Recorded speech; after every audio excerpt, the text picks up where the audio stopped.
Почитувани, Зоран Заев без трошка срам по 2 години, по половина мандат владење, признава дека има партизација и дека нема никаков план за младите.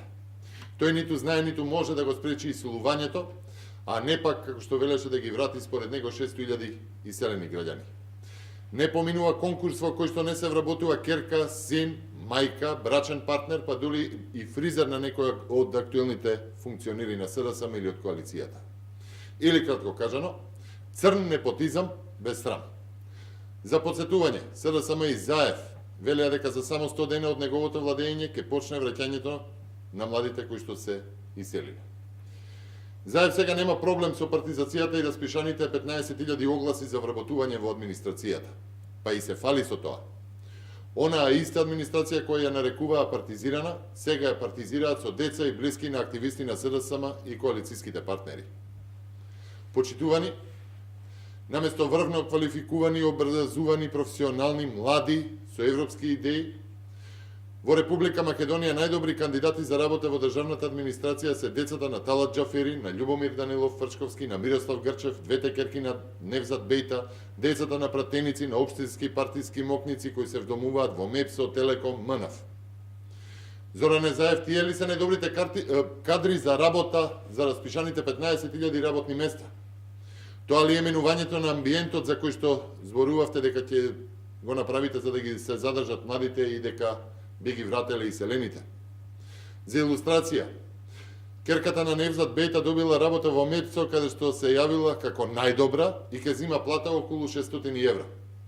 Другата керка му била најдобра на оглас во Телеком.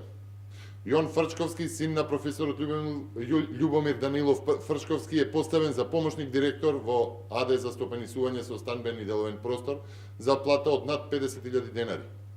Еден од директорите на државното воздухопловно предпријатие е зет на министерката за образование, порано за образование, сега за правда, Рената Десковска. Министерот за земјоделство и шумарство Љупчо Николовски ја потврди информацијата дека негов роднина е вработен во МНАФ. Само МНАФ, како што ја нарековме Македонска неофицијална агенција за вработување, во оваа 2018 година се поднови со над 24 нови партиски и искусни кадри, меѓу кои и партнерот на Заев Стојанче Ангелов. Да подсетиме, комисиите за вработување оттаму дојавуваа во медиумите за притисоци врз нив да бидат примени лица кои што не ги исполнувале условите, како синови, керки, браќа, сестри и внуци на познати функционери, каде што се земаат плати неколкукратно повисоки од просечните. Таму се вработени и син на директор на социјалните фондови, сестра на вице-премиер, внуци на директорот на телекомуникацијски оператор и на партиски коалицијски партнер, зет на Охридски прв СДСМовец, син на пратеничката Дуи Шпреса Кадри и други. Ето тоа е црниот живот во Република Македонија со Зоран Заев и СДСМ.